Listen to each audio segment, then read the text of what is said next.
Handset में अगर restart की प्रॉब्लम आ रही हो या चार्जिंग लगाने पे फ़ोन ऑन दिखता है लेकिन ऑन ऑफ स्विच से ऑन करने पर सेट ऑन नहीं होता। जब भी हम चार्जिंग लगाते हैं तब तो डिस्प्ले ग्लो करती है और तब ऑपरेट कर लेते हैं, लेकिन ऑन ऑफ स्विच काम नहीं करता। या सेट ऑटोमेटिक रीस्टार्ट होता है और वो भी टाइम जो होगी टाइमिंग के अनुसार हमारे को देखना होता है कि कोई भी हैंडसेट अगर रीस्टार्ट हो रहा है तो कितने सेकंड में रीस्टार्ट हो रहा है, क्योंकि एक इसके अंदर सॉफ्टवेयर इशू होता है तब भी सेट रीस्टार्ट की प्रॉब्लम पे आता है और एक हार्डवेयर इशू रहता है तब भी हैंडसेट रीस्टार्ट मोड पे आता है। अब हम बिना फ़ोन को खोले पता कैसे लगाएंगे कि प्रॉब्लम पहले सॉफ्टवेयर की है या हार्डवेयर की। तो सबसे पहले आप इसकी रीस्टार्ट होने की टाइमिंग को देखेंगे। अगर कोई भी हैंडसेट 10 सेकंड के अंदर रीस्टार्ट हो रहा है, यानी कि काफ़ी जल्दी 10 सेकंड बहुत कम ही होते हैं, सभी को पता है। 10 सेकंड के अंदर ही अगर सेट रीस्टार्ट होता जा रहा है बार बार, तो ये इस प्रॉब्लम में सेट हार्डवेयर से प्रॉब्लम क्रिएट करेगी है। अगर हैंडसेट रीस्टार्ट प्रॉब्लम में 20 से 30 सेकंड का टाइम ले रहा है, यानी कि थोड़ा ज़्यादा टाइम ले रहा है, कंपनी के लोगों तक भी आता है, लोगों पे काफ़ी देर रुकता है, एंड्रॉयड ऑप्शन आता है, उसके बाद रीस्टार्ट होता है। या ये कह लीजिए कि 20 से 30 सेकंड के बीच में कितने भी प्रोसेस तक पहुँचे, लेकिन 20-30 सेकंड तक सेट रीस्टार्ट हो रहा है।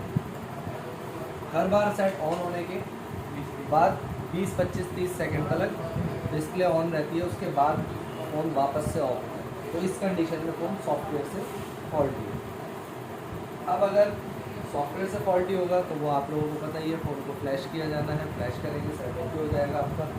लेकिन अगर हार्डवेयर प्रॉब्लम है तो क्या करेंगे, सेट ओपन करेंगे, डिसेंबल करेंगे, यानी कि सेट को डिसेंबल करने के बाद सबसे पहले ऑन ऑफ स्विच को चेक करेंगे।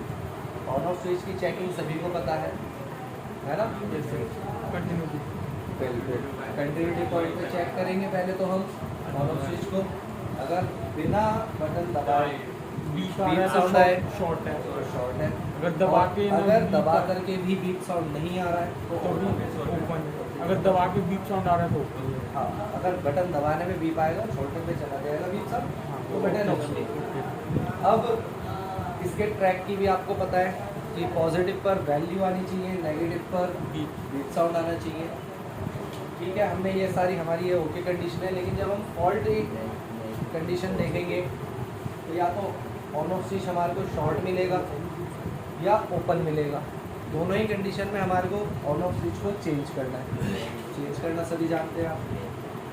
ऑन ऑफ स्विच को चेंज करेंगे, प्रॉब्लम सॉल्व हो जाएगी। लेकिन ऑन ऑफ स्विच हटा देने के बाद भी सेट ऑटोमेटिक रीस्टार्ट की प्रॉब्लम क्रिएट कर रहा है, यानी कि ट्रैक शॉर्ट है। अब ट्रैक शॉर्ट है तो इसमें क्या कर सकते हैं हम, किसी भी ऑन ऑफ स्विच के ट्रैक को अगर आप चेक करेंगे तो आप देखेंगे कि ऑन ऑफ टिप्स के पास ही, जहाँ पर ऑन ऑफ स्विच लगा रहता है उसके टिप्सों के पास ही कंपोनेंट्स लगे रहते हैं। कंपोनेंट्स कौन से पाए जा सकते हैं वहाँ पर, एक डायोड या एनपीसी होगा और उसके साथ में एक किलो ओम की रेसिस्टेंस भी मिलेगी। तो सबसे पहले तो डायोड को रिमूव करके चेक करेंगे, डायोड के शॉर्ट हो जाने से भी ये समस्या आ जाती है। दूसरा कि अगर सेट ओपन है तो हो सकता है कि जो रेसिस्टेंस मिलती है, यहाँ पर देख सकते हैं पावर ऑन, यहाँ पर कंपोनेंट है एनपीसी, दिख रहा है सभी को। Yes sir. एनपीसी जो कि पैरेलल होता है, इसीलिए इसके एक साइड पे लाइन दी गई है। दूसरा इधर 10 किलो ओम की एक रेसिस्टेंस लगी हुई है। सैमसंग के फ़ोन में है 10 किलो ओम की भी मिल सकती है।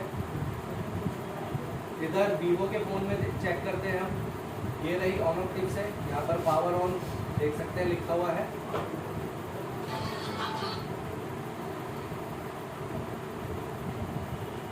यहाँ रेसिस्टेंस लगी हुई है। अगर इसकी वैल्यू नहीं पता आपको कि यहाँ पर कितने ओम की रेसिस्टेंस लगी, कुछ नहीं, 1 किलो ओम की रेसिस्टेंस किसी भी बोर्ड से निकाल करके आप यहाँ पर लगा देंगे तो ट्रैक जो ओपन कंडीशन में होगा वो ओके में आ जाएगा। यहाँ पे 1 किलो ओम से कम की रेसिस्टेंस नहीं लगाई जाती। ठीक, इसके पास भी आप देखेंगे तो एक डायोड लगा हुआ है, यानी कि सिंगल कंपोनेंट है। और ये हमारी आईसी से कौन सी से आ रहा है, पावर आईसी से। देख सकते हैं पावर आईसी ही है। एमआई के फोन में ये रहा एमआई का कनेक्शन। यहाँ पर भी देखेंगे अगर हम तो पास में टिप्स भी बनी रहती है, इन टिप्सों से भी चेकिंग करी जा सकती है। टिप्स नहीं चेक करनी, कंपोनेंट्स देखने हैं तो कंपोनेंट्स यहाँ पर ही पास में इसके ट्रैक के पास में लगे हुए हैं। ये रही 1 किलो ओम की रेसिस्टेंस है और एक डायोड लगा हुआ है, यानी कि एक पैरेलल और एक सीरीज, यानी कि एक शॉर्टिंग कंडीशन के लिए और एक ओपन कंडीशन के लिए, दोनों के लिए ही एक एक कंपोनेंट दिया गया है। और इसके बाद इसकी सप्लाई जो है डायरेक्ट पावर आईसी जिसे हम पीएम और पीएमआई भी बोलते हैं। इसके अलावा ओप्पो के हैंडसेट में भी देख लेते हैं। ये रही ऑन ऑफ की टिप्स है, क्योंकि यहाँ पे रेड लाइन है, वो ऑन ऑफ टिप्स पर भी चेक कर लेंगे। ऑन ऑफ टिप्स पर अगर वोल्टेज नहीं आते हैं तो पावर आईसी की प्रॉब्लम होती है। इसके लिए हम बैटरी लगा करके सेट के ऑन ऑफ स्विच की जगह पर 20 वोल्टेज पे चेक करते हैं। वोल्टेज ना मिलने का कारण रेसिस्टेंस का खराब हो जाना भी हो सकता है और डायोड के शॉर्ट हो जाना भी हो सकता है। दोनों ही कंडीशन में आपको इसके दोनों कंपोनेंट ट्रेस करके, जो कि हमेशा टिप्स के पास ही पाए जाते हैं। अभी तक मैंने 4 कंपनी के हैंडसेट दिखाए, सैमसंग, वीवो, एमआई, ओप्पो, चारों में ही आपको ये बिल्कुल टिप्स के नियर बाय ही देखने को मिलेंगे, जिसमें एक पैरेलल कंपोनेंट और एक सीरीज कंपोनेंट देखने को मिलेगा। पैरेलल में आपको डायोड और कैपेसिटर में से कोई भी एक मिल सकता है और सीरीज में यहाँ पर सिर्फ रेसिस्टेंस देखने को मिलेगी, जो कि 1 किलो ओम या 1 किलो ओम से ज़्यादा की देखने को मिलेगी। तो किसी भी फ़ोन के ऑन ऑफ स्विच की ट्रैक चेकिंग इस तरीके से ही की जाती है। इसमें कोई डाउट? टिप्स पहचान सकते हैं हर फोन की।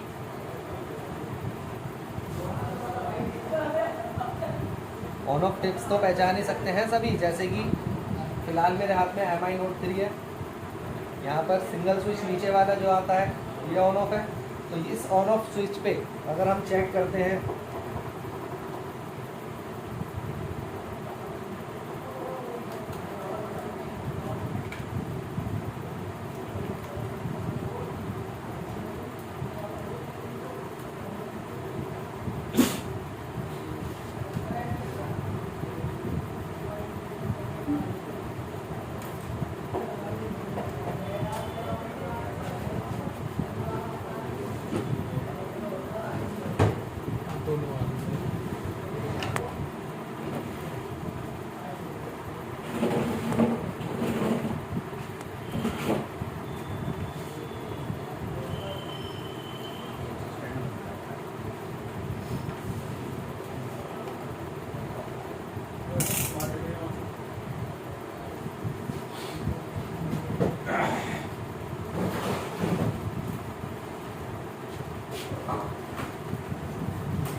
वाली टिप्स ऑन ऑफ की है हमारी, क्योंकि ये लास्ट की आखिरी वाली है।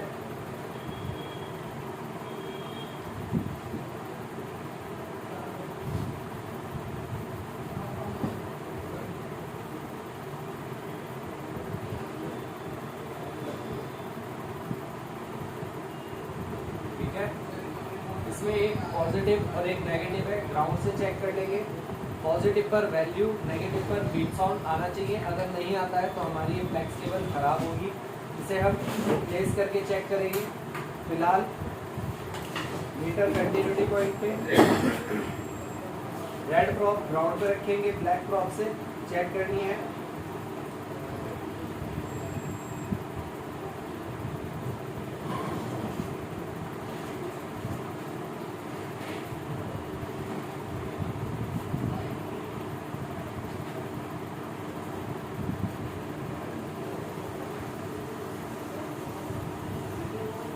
मीटर में पॉजिटिव पर वैल्यू आ रही है,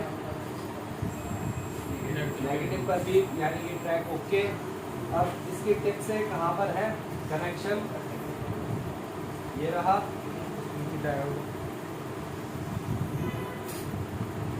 बोर्ड पे आपको इसकी टिप से भी देखने को मिल जाएगी, टिप्स ये रही और यहाँ पर ये रही, ठीक। जस्ट इसके पास ही आपको देखने को मिल रहे हैं डायोड भी लगे हुए हैं और रेजिस्टेंस भी लगे हुए हैं।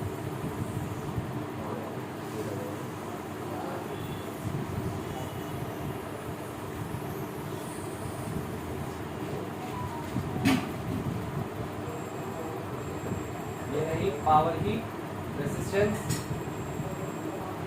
ठीक। दूसरी साइड पे सिर्फ वैल्यू मिल पा रही है क्योंकि यहाँ पर एक HBR लगी हुई है। अगर ये HBR होती तो दोनों साइड बीप साउंड करती, ठीक है। यहाँ पर एक डायोड लगा हुआ है जो ये हमारा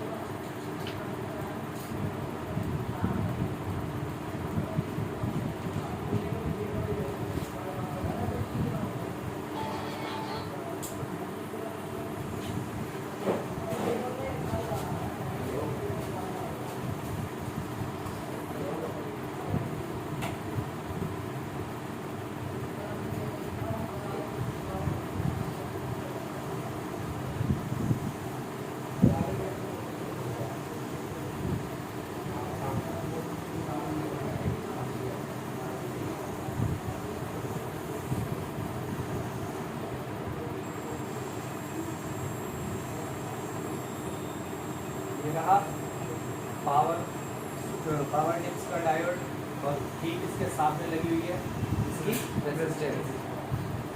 मैंने अभी तक जो ट्रैक आपको दिखाए थे MI वाले में वो था MI A1 का,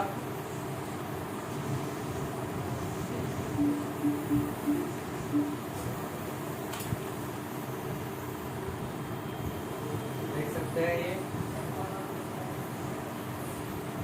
MI A1। यहाँ पर आप देख रहे थे MI Note 3 में भी सेम है, MI A1 में भी सेम है, सैमसंग में भी सेम है, ओप्पो वीवो में भी सेम है, किसी में भी अलग नहीं होते क्योंकि इसका ट्रैक नॉर्मली एक रेसिस्टेंस एक कैपेसिटर या डायोड के साथ सीधा पावर IC से आता है। वॉल्यूम की बात करें तो वॉल्यूम के जो ट्रैक होते हैं उनके भी कंपोनेंट सेम लगे होते हैं और सेम ही उसके ट्रैक के पास ही मिलेंगे आपको। फर्क इतना है कि इसमें जो है सप्लाई पावर IC से ना होकर के CPU IC से आती है।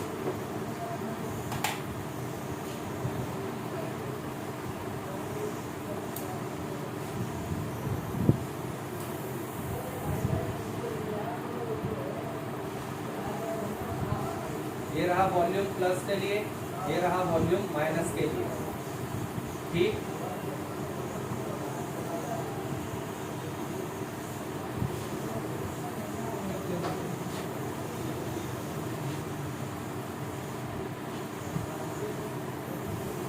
ये रहा CPU, देख सकते हैं क्वालकॉम लिखा हुआ है, दिख रहा है।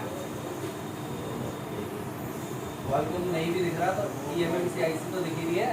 eMMC के पास में क्या हो सकता है, CPU ही हो सकता है, चाहे MI में देख लेना, चाहे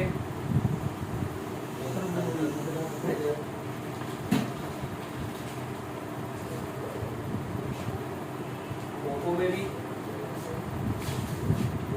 वीवो में भी,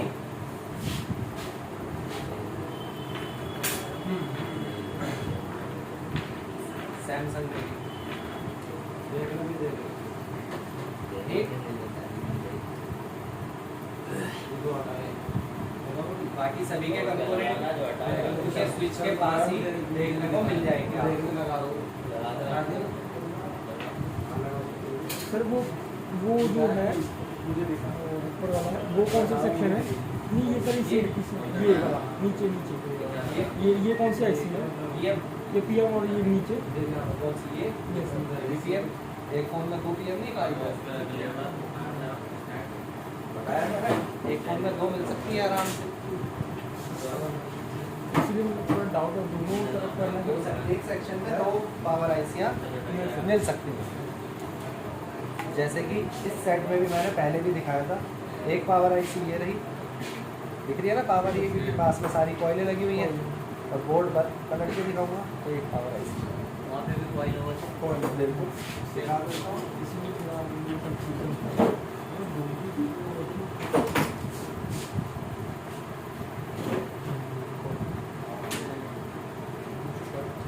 PM 8841 ठीक, बुश कॉइलें वगैरह सब पास में दिख रही है।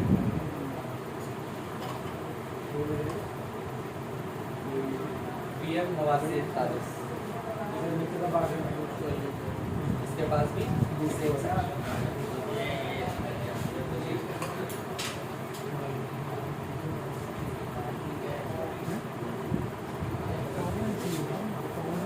हर सेक्शन में काम ओवर कोई